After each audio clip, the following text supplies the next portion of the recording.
Hello students, Khan learning class के platform पर मैं अज़रा खान आपका बहुत बहुत स्वागत करती हूँ। बहुत बढ़िया से होंगे आप सब और तैयारी भी अच्छी चल रही होगी। आज हम आपके लिए हिंदी लैंग्वेज फर्स्ट जो है आपकी, उससे रिलेटेड कुछ इम्पोर्टेंट क्वेश्चंस आपके लिए लेकर आई हूँ। अगर आप भी टेट और सीटेट एग्ज़ाम में बैठने जा रहे हैं तो ये वीडियो आपके लिए बहुत ज़्यादा हेल्पफुल होगी।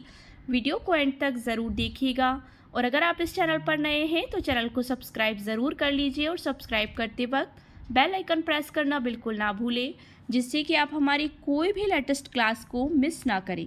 तो चलिए स्टार्ट करते हैं आज की वीडियो। पहला प्रश्न है हमारा, विशेष क्षमता वाले बच्चों की कक्षा में लेखन कौशल के अभ्यास के लिए महत्वपूर्ण है। जो विशेष क्षमता वाले बच्चे होते हैं, स्पेशल कैपेसिटी वाले जो बच्चे होते हैं, उनकी कक्षा में लेखन कौशल के अभ्यास के लिए महत्वपूर्ण है विचारों की मौलिकता, शुद्ध वर्तनी का प्रयोग, अलंकारिक भाषा का प्रयोग या अक्षरों की सुंदर बनावट। तो विशेष क्षमता वाले बच्चों की कक्षा में लेखन कौशल के अभ्यास के लिए क्या महत्वपूर्ण हो जाएगा? तो हो जाएगा आपका ऑप्शन नंबर ए, विचारों की मौलिकता। आपके लिए जो है वो बच्चों के लिए मतलब विशेष क्षमता वाले बच्चों की कक्षा में लेखन कौशल के अभ्यास के लिए महत्वपूर्ण क्या होगा? विचारों की मौलिकता। सो ऑप्शन ए इसका राइट आंसर हो जाएगा। आप यहाँ देख सकते हैं ऑप्शन ए जो है वो इसका राइट आंसर हो जाएगा। नेक्स्ट क्वेश्चन है, व्याकरण शिक्षण की अपेक्षाकृत बेहतर विधि है। मतलब व्याकरण शिक्षण के लिए, ग्रामर टीचिंग के लिए जो अपेक्षाकृत बेहतर विधि है, जो मेथड है, वो क्या है? आगमन विधि, निगमन विधि, सूत्र विधि या पुस्तक विधि। सो राइट आंसर हो जाएगा इसका ऑप्शन नंबर ए, निगमन विधि इसके लिए बहुत ज़्यादा अपेक्षाकृत विधि है और बहुत ज़्यादा हेल्पफुल भी है। नेक्स्ट क्वेश्चन है, भाषा और लिपि के संदर्भ में कौन सा कथन सही है? एक भाषा विशेष को एक लिपि विशेष में ही लिखा जा सकता है। प्रत्येक भाषा की एक निश्चित लिपि होती है। भाषा की समृद्धि के लिए केवल लिपि ही उत्तरदायी है, या फिर किसी भी भाषा को किसी भी लिपि में लिखा जा सकता है। सो राइट आंसर हो जाएगा इसका ऑप्शन नंबर डी, किसी भी भाषा को किसी भी लिपि में लिखा जा सकता है। तो ऑप्शन डी जो है वो इसका राइट आंसर हो जाएगा। नेक्स्ट क्वेश्चन है, पाठ पढ़ने पढ़ाने के बाद, क्या कह रहा है क्वेश्चन कि पाठ जो है वो पढ़ने पढ़ाने के बाद किस तरह के सवाल बच्चों की समझ का मूल्यांकन करने में सहायक होते हैं। जैसे हमने पाठ पढ़ाया कक्षा में, अब उससे किस तरह के क्वेश्चंस हम बच्चों से कर सकते हैं जिससे उनका हम आकलन कर सकें कि बच्चों ने पाठ को ध्यानपूर्वक पढ़ा है या नहीं और क्या सीखा है उस पाठ से, क्या ग्रहण किया है। तो कैसे क्वेश्चन कर सकते हैं? यदि तो वाले प्रश्न, मतलब यदि ऐसा हो जाए तो, इसे क्वेश्चन होते हैं ना पढ़े गए, मतलब जो एप्लीकेशन बेस्ड क्वेश्चन होते हैं, अनुप्रयोग वाले क्वेश्चन होते हैं कि यदि आपके सामने ऐसी समस्या खड़ी हो जाए तो आप क्या करेंगे। इस तरह के क्वेश्चन, पढ़े गए पाठ से जोड़ते हुए अपने निजी अनुभवों को व्यक्त करने वाले क्वेश्चन, कि पाठ में आपने जो सीखा उससे आप अपने व्यावहारिक जीवन को कैसे जोड़ सकते हो। अगर ऐसा स्थिति बन जाए तो आप अपने जीवन में, भावी जीवन में उसका उपयोग कैसे करोगे। क्यों, कैसे वाले प्रश्न, मतलब अंडरस्टैंडिंग वाले प्रश्न, क्या शिक्षा मिलती है वाला प्रश्न, या इस तरह के क्वेश्चन। सो राइट आंसर हो जाएगा इसका ऑप्शन नंबर सी, क्यों कैसे वाले प्रश्न हम बच्चों से कर सकते हैं, मतलब अंडरस्टैंडिंग वाले क्वेश्चंस बच्चों से कर सकते हैं, जिसमें बच्चों को थोड़ा सोचना पड़े। नेक्स्ट क्वेश्चन है, बच्चों के भाषा विकास की क्रमिक प्रगति का रिकॉर्ड रखने में कौन सा सर्वाधिक सहायक है? बच्चों के भाषा विकास की क्रमिक प्रगति का रिकॉर्ड रखने में कौन सा सबसे अधिक सहायक है? शिक्षक डायरी, पोर्टफोलियो, लिखित परीक्षा की उत्तर पुस्तिका या फिर नोटबुक। सो राइट आंसर हो जाएगा इसका ऑप्शन नंबर बी, पोर्टफोलियो। आप यहाँ देख सकते हैं पोर्टफोलियो में मतलब बच्चों की सारी जानकारी, भाषा विकास की क्रमिक गति का रिकॉर्ड रखने के लिए कि बच्चों ने क्या क्या सीखा, कैसे रिएक्ट किया, कितने शब्द सीखे, कितनी लाइनें, कितने सेंटेंस, तो ये सारी चीज़ों का पोर्टफोलियो आप रख सकते हैं। नेक्स्ट क्वेश्चन है, भाषा कौशलों के संबंध में कौन सा कथन सही है? भाषा कौशलों के संबंध में मतलब लैंग्वेज स्किल्स से रिलेटेड इसमें से कौन सा कथन सही है? भाषा कौशल परस्पर अंतः संबंधित होते हैं, भाषा कौशल परस्पर अंतः संबंधित नहीं होते हैं, भाषा कौशल एक दूसरे पर प्रभाव नहीं डालते हैं, या फिर भाषा कौशल स्तरानुसार सीखे जाते हैं। तो ऑप्शन ए जो है वो इसका राइट आंसर हो जाएगा कि भाषा कौशल परस्पर अंतः संबंधित होते, मतलब उनका आपस में एक दूसरे से संबंध होता है जो भाषा कौशल है। ऑप्शन ए इसका राइट आंसर हो जाएगा। नेक्स्ट क्वेश्चन है, प्रमुख भाषाई कौशल के अंतर्गत, प्रमुख भाषाई कौशल के अंतर्गत इनमें से कौन सा एक नहीं आता? प्रमुख भाषाई कौशल, सुनना, बोलना, हंसना या लिखना, तो कौन सा नहीं आता आप समझ गए होंगे। सो ऑप्शन नंबर सी, हंसना इसमें नहीं आता, क्योंकि भाषाई कौशल में, लैंग्वेज स्किल में हंसने का कोई काम ही नहीं है, सुनना है, बोलना है और लिखना है। सो राइट आंसर हो जाएगा option number C. Next question है, निम्न में से कौन सा या निम्न में से कौन पठन का प्रकार नहीं है? मतलब पढ़ने का, रीडिंग करने का प्रकार नहीं है। सस्वर पठन, मौन पठन, अर्थ पठन या द्रुत पठन। सो राइट आंसर हो जाएगा इसका अर्थ पठन, क्योंकि कौन पठन का, पढ़ने में केवल हमें ये नहीं देखना कि हमें उसका अर्थ लगाकर पढ़ना है, हमें उसका ये देखना है कि वो सस्वर पठन कर रहा है, सस्वर वाचन मतलब पूरे स्वरों के उतार चढ़ाव के साथ उसकी रीडिंग हो रही है या नहीं, मौन पठन कैसे हो रहा है मतलब मन में भी वो पढ़ रहा है या नहीं, और द्रुत पठन वो कर रहा है या नहीं, जिससे कुछ ग्रहण किया जा सके। तो ऑप्शन सी इसका राइट आंसर हो जाएगा। नेक्स्ट है, पढ़ने को दैनिक जीवन की ज़रूरतों से जोड़ना, ये किस भाषाई कौशल का उद्देश्य है? पढ़ने को दैनिक जीवन की ज़रूरतों से जोड़ना, ये किस भाषाई कौशल का उद्देश्य है? श्रवण कौशल का, लेखन कौशल का, बोलने के कौशल का या फिर पठन कौशल का? सो राइट आंसर हो जाएगा इसका ऑप्शन नंबर डी, पठन कौशल का उद्देश्य है। भाषाई कौशल का मतलब पठन कौशल का उद्देश्य है। सो ऑप्शन डी इसका राइट आंसर हो जाएगा। नेक्स्ट है, इनमें से अक्षर बोध विधि नहीं है, इनमें से अक्षर बोध विधि नहीं है, तो किन में से? वाक्य विधि, प्रत्यक्ष विधि, वर्ण विधि या शब्द विधि। तो कौन सी विधि है जो अक्षर बोध नहीं है? तो वो है प्रत्यक्ष विधि। अक्षरों का ज्ञान इससे नहीं होता, वाक्य विधि से होता है, वर्णों से होता है, शब्दों से भी होता है, बस प्रत्यक्ष विधि से नहीं होता। जो डायरेक्ट मेथड है बच्चों को अक्षर सिखाने की, उनसे उसका ज्ञान नहीं होता। नेक्स्ट है इसका क्वेश्चन, ऑप्शन नंबर जो बी है वो इसका राइट आंसर हो जाएगा। नेक्स्ट क्वेश्चन है, प्राथमिक स्तर पर एक अध्यापिका संज्ञा पढ़ाते समय पहले संज्ञा की परिभाषा बताती है, उसके बाद उससे संबंधित उदाहरण समझाती है। मतलब प्राथमिक स्तर पर, प्राइमरी लेवल पर एक अध्यापिका संज्ञा पढ़ा रही है, नाउन, उसकी परिभाषा बताती है, उसके बाद उससे संबंधित उदाहरण समझाती है। अध्यापिका व्याकरण शिक्षण की कौन सी विधि अपनाती है? तो राइट आंसर क्या हो? इसमें ऑप्शन है प्रत्यक्ष विधि है, सूत्र विधि है, आगमन विधि है, निगमन विधि है। तो सबसे पहले परिभाषा बताई जा रही है, उसके बाद उदाहरण दिया जा रहा है, तो इसमें कौन सी विधि हो जाएगी? निगमन विधि हो जाएगी, मतलब डी आंसर इसका राइट हो जाएगा, जिसमें पहले क्या बताया जाता है? नियम बताए जाते हैं, उसके बाद उदाहरण दिए जाते हैं, वह विधि निगमन विधि कहलाती है। और जिसमें पहले उदाहरण बताए जाए, नियम बाद में बताए जाए, वो आगमन विधि कहलाती है। तो ये ऑप्शन डी जो है वो इसका राइट आंसर हो जाएगा।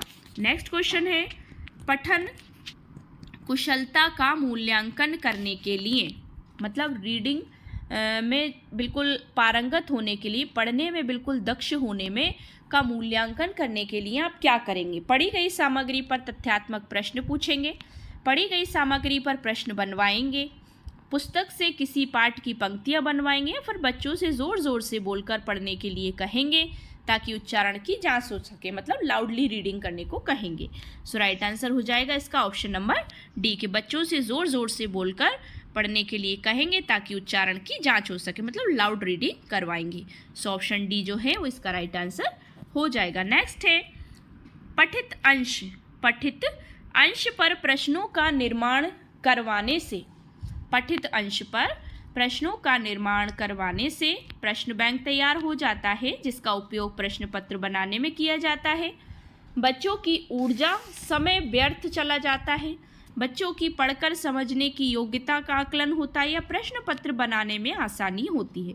सो राइट आंसर हो जाएगा इसका ऑप्शन नंबर सी, के बच्चों की पढ़कर समझने की योग्यता का आकलन होता है, कि बच्चे पढ़ रहे हैं तो उस चीज़ को समझ भी रहे हैं। नेक्स्ट क्वेश्चन है, सो ऑप्शन सी इसका राइट आंसर हो जाएगा। नेक्स्ट है, प्राथमिक स्तर पर आधारभूत कौशल हैं लिखना और बोलना, पढ़ना और लिखना, सुनना और बोलना, पढ़ना और सुनना। सो प्राथमिक स्तर पर आधारभूत कौशल कौन से होंगे? सो ऑप्शन नंबर सी, सुनना और बोलना इसका राइट आंसर हो जाएगा। मतलब बच्चे सुनेंगे फिर बोलेंगे, तभी तो शिक्षक जो है बच्चों को कविता कहानियों के माध्यम से पढ़ाते हैं प्राइमरी लेवल पर। तो ये उसका आधारभूत कौशल है, क्योंकि हमें बच्चों के सामने पढ़कर सुनाना है, एक्टिविटी उद्दीपन परिवर्तन के साथ बच्चों के सामने प्रेजेंट करना है, अपने आप को बॉडी मूवमेंट के साथ बच्चों के सामने लाना है। सो ऑप्शन सी इसका राइट आंसर हो जाएगा। नेक्स्ट क्वेश्चन है, बच्चों की श्रवण योग्यता का विकास करने में सर्वाधिक सहायक है भाषा प्रयोगशाला, ऑडियो टैप, शब्दों का श्रुतलेख या परस्पर बातचीत। तो बच्चों की श्रवण योग्यता का विकास करने में सर्वाधिक सहायक क्या है? श्रवण योग्यता, मतलब उनके सुनने की योग्यता का विकास करने में सबसे अधिक सहायक क्या है? सो ऑप्शन है भाषा प्रयोगशाला, ऑडियो टेप, शब्दों का श्रुतलेख या परस्पर बातचीत। सो ऑप्शन डी जो है इसका राइट आंसर हो जाएगा कि परस्पर बातचीत, मतलब एक दूसरे से बातचीत करेंगे बच्चे तो उससे उनकी श्रवण योग्यता का विकास भी होगा। नेक्स्ट है, उच्च कक्षाओं में साहित्य साध्य है और भाषा कौशल साधन, केवल छंद अलंकारों को समझने का प्रयास करना ही भाषा शिक्षण का उद्देश्य है। भाषा कौशल साध्य और साधन है साहित्य, भाषा की पाठ्यपुस्तक अत्यंत महत्वपूर्ण है। सो उच्च कक्षाओं में क्या राइट आंसर हो जाएगा इसका? ऑप्शन नंबर सी, भाषा कौशल साध्य और साधन है साहित्य। मतलब भाषा के जो कौशल हैं वो तो साध्य हैं, मतलब साधन जुटाने के, जो हमारे पास एक तरह से हम कह देते हैं साधन जुटाने के लिए जो सामग्रीज होती है ना, उनको बोल सकते हैं, और साधन जिससे हमारी पूर्ति हो रही है साहित्य। तो भाषा कौशल साध्य और साधन है क्या? साहित्य। सो ऑप्शन नंबर सी इसका राइट आंसर हो जाएगा। नेक्स्ट क्वेश्चन है, सपना अपनी कक्षा के बच्चों को मौखिक अभिव्यक्ति के अवसर देने के लिए, सपना अपनी कक्षा के बच्चों को मौखिक अभिव्यक्ति के अवसर देने के लिए अनेक क्रियाकलाप करती है। आप निम्नलिखित में से सबसे ज़्यादा प्रभावी किसे मानते हैं? सो किसे मानेंगे आप सबसे ज़्यादा प्रभावी? कि अपनी कक्षा के बच्चों को मौखिक अभिव्यक्ति, मतलब ऑरली बच्चे कुछ अभिव्यक्त करें, कुछ प्रेजेंट करें, उसके अवसर देने के लिए अनेक क्रियाकलाप करवाती है, अनेक एक्टिविटीज़ करवाती है। तो आप निम्नलिखित में से सबसे ज़्यादा किसे प्रभावी मानेंगे? तो ऑप्शन है विभिन्न परिस्थितियों में संवाद अदायगी करना, शब्दों को ज़ोर ज़ोर से बोलना, कहानी को बोल बोल कर पढ़ना, या समाचार पत्र का वाचन करना। सो राइट आंसर हो जाएगा ऑप्शन नंबर ए, विभिन्न परिस्थितियों में संवाद अदायगी करना। नेक्स्ट क्वेश्चन है, उच्च प्राथमिक स्तर पर मुहावरे लोकोक्तियों के शिक्षण के संबंध में आपके लिए सर्वाधिक, मुहावरे लोकोक्तियों का वाक्यों में प्रयोग करना है उच्च प्राथमिक स्तर पर, मुहावरे लोकोक्तियों के शिक्षण के संबंध में आपके लिए सबसे सर्वाधिक क्या है? मुहावरे लोकोक्तियों का वाक्यों में प्रयोग करना, अधिक से अधिक मुहावरे लोकोक्तियों के प्रयोग द्वारा भाषा को अलंकारित बनाना, संदर्भानुसार मुहावरे लोकोक्तियों के प्रयोगों को समझना और उनका प्रयोग करना, या फिर मुहावरे लोकोक्तियों का अर्थ समझाने का प्रयत्न करना। सो राइट आंसर हो जाएगा इसका ऑप्शन नंबर सी, कि संदर्भानुसार मुहावरे लोकोक्तियों के प्रयोगों को समझना और उनका प्रयोग करवाना या करना।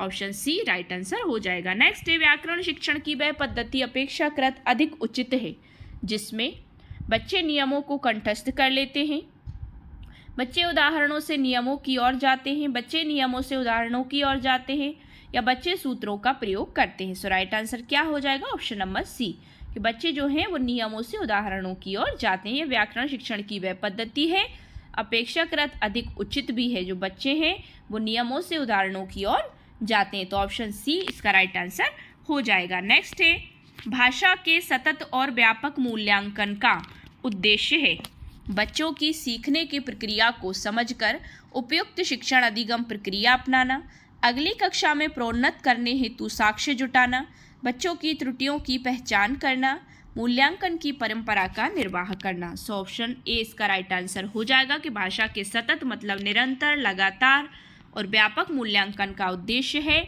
बच्चों की सीखने की प्रक्रिया को समझकर उपयुक्त शिक्षण अधिगम प्रक्रिया को अपनाना। ऑप्शन ए इसका राइट आंसर हो जाएगा। नेक्स्ट है, हिंदी भाषा के सतत और व्यापक मूल्यांकन के संदर्भ में कौन सा कथन उचित नहीं है। अब नेगेटिव सा क्वेश्चन है कि हिंदी भाषा का लगातार और व्यापक मूल्यांकन के संदर्भ में कौन सा कथन उचित नहीं है।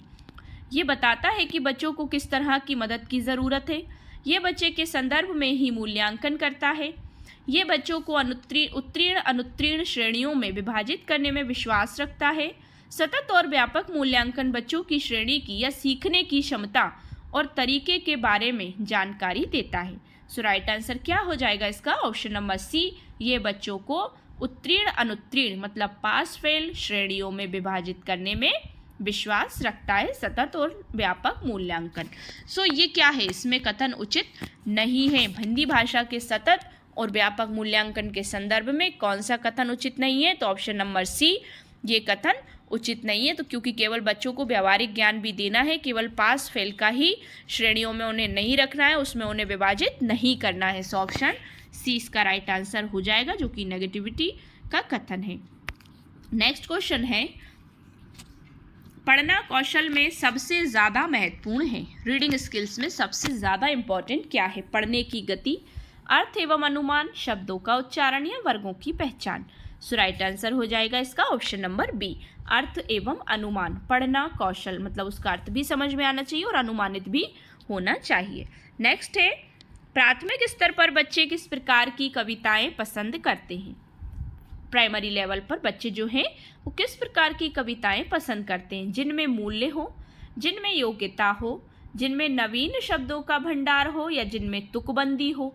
सो राइट आंसर हो जाएगा ऑप्शन नंबर डी, जिनमें तुकबंदी हो। तुकबंदी समझ रहे हैं? आपके बच्चों को बड़ा चढ़ाकर सुनाने वाली कविताएं जो होती हैं कि एक राजा था, वो महल में रहता था, जबकि सपोज दैट ऐसा कुछ नहीं है, बट हम ये कि बच्चों को सिर्फ कहानी के माध्यम से उनका अटेंशन जो है, उनका जो कंसंट्रेशन है वो अपनी तरफ लेना चाहते हैं। तो इसलिए हम बच्चों को अट्रैक्ट करना चाहते हैं अपनी ओर, पढ़ाई के स्तर की ओर, कि बच्चों का कैसे ना कैसे उस चीज़ में मन लगा रहे। क्योंकि छोटे बच्चों को इन चीज़ों के अर्थ से कोई मतलब नहीं है। उन्हें आप जो बता देंगे कि एक राजा था तो वो मान लेंगे कि हाँ एक राजा था। कोई परियों की कहानी सुना देंगे तो वो मान लेंगे कि हाँ परियां होती हैं, परियों की कहानियाँ होती हैं। तो इस तरह से बच्चों को कविताएं पसंद आती हैं। सो ऑप्शन डी जो है वो इसका राइट आंसर हो जाएगा, कि जिनमें केवल तुकबंदी हो। नेक्स्ट है, निम्नलिखित में से कौन सी विधा का अनिवार्यते सस्वर पठन किया जाना अपेक्षित है। कौन सी विधा का अनिवार्यते सस्वर पठन किया जाना अपेक्षित है? निबंध, एकांकी, जीवनी या फिर आत्मकथा। सो राइट आंसर क्या हो जाएगा इसका? ऑप्शन नंबर बी, एकांकी। इस कौन सी विधा का अनिवार्यते सस्वर पठन किया जाना चाहिए? एकांकी, जिसमें बहुत सारे पात्र होते हैं और जब पात्रों को हम डिवाइड करके ही पढ़ाते हैं बच्चों को, एकांकी को, निबंध को नहीं, जो होते हैं ना कहानी में पात्र होते हैं, एकांकी के पात्र हैं, तो उस तरह से डिस्ट्रीब्यूट करके हम रोल प्ले करवाते हैं बच्चों से। तो उसके माध्यम से यदि हम उन्हें पढ़ाएंगे, सस्वर पठन किया जाना ही अपेक्षित है, क्योंकि उसको उसकी लय के साथ ही पढ़ना आवश्यक है, तभी बच्चों को उसमें आनंद आएगा और वो उनको समझ में भी आएगा। ऑप्शन बी इसका राइट आंसर हो जाएगा। नेक्स्ट है, भाषा कौशलों के बारे में कौन सा कथन सही है। भाषा के कौशलों में से केवल पढ़ना लिखना महत्वपूर्ण है। भाषा के मूल रूप से कौशलों में से केवल सुनना बोलना ही महत्वपूर्ण है। भाषा के कौशल केवल क्रमबद्ध रूप से ही सीखे जाते हैं। भाषा के कौशल परस्पर अंते संबंधित हैं। सो ऑप्शन डी इसका राइट आंसर हो जाएगा, कि भाषा के कौशल परस्पर अंते संबंधित हैं। नेक्स्ट है, भाषा शिक्षण की किस विधि में मातृभाषा को मध्यस्थ नहीं रखा जा सकता, मतलब उसको बीचों बीच नहीं रखा जा सकता। किस विधि में भाषा शिक्षण की? व्याकरण विधि में, सूत्र विधि में, अनुवाद विधि में या प्रत्यक्ष विधि में। सो राइट आंसर हो जाएगा इसका, प्रत्यक्ष विधि में नहीं रखा जा सकता। नेक्स्ट है, व्याकरण के ज्ञान का मुख्य उद्देश्य है व्याकरणिक बिंदुओं की परिभाषा याद करना, भाषा प्रयोग में अतिशुद्धतावादी होना, व्याकरणिक तत्वों की सूची बनाना, भाषा प्रयोग में व्याकरण का ध्यान रखना। सो राइट आंसर हो जाएगा इसका ऑप्शन नंबर डी, कि भाषा प्रयोग में व्याकरण का ध्यान रखना। ऑप्शन नंबर डी इसका राइट आंसर हो जाएगा। नेक्स्ट है, भाषा में आकलन करते समय आप किसे सबसे कम महत्व देंगे? प्रश्नों के उत्तर लिखना, प्रश्नों का निर्माण करना, परिचर्चा करना या फिर सृजनात्मकता लेखन, क्रिएटिविटी राइटिंग। सो राइट आंसर हो जाएगा इसका ऑप्शन सी, परिचर्चा करना मतलब एक दूसरे से चर्चा करना। ऑप्शन सी इसका राइट आंसर हो जाएगा। नेक्स्ट है, भाषा में सतत और व्यापक मूल्यांकन का उद्देश्य है केवल बच्चों की कमियां जानना, केवल यह जानना कि बच्चों ने कितना सीखा, बच्चों को उत्तीर्ण अनुत्तीर्ण श्रेणी में रखना या बच्चों द्वारा भाषा सीखने की प्रक्रिया को जानना समझना। सो राइट आंसर हो जाएगा ऑप्शन नंबर डी। आप यहाँ देख सकते हैं ऑप्शन नंबर डी है इसका राइट आंसर हो जाएगा। आज के वीडियो का लास्ट क्वेश्चन है, बच्चों में सृजनात्मकता अभिव्यक्ति का विकास करने के लिए सर्वश्रेष्ठ विधि है। सृजनात्मकता क्रिएटिविटी को अभिव्यक्त करने का विकास करने के लिए सर्वश्रेष्ठ विधि है।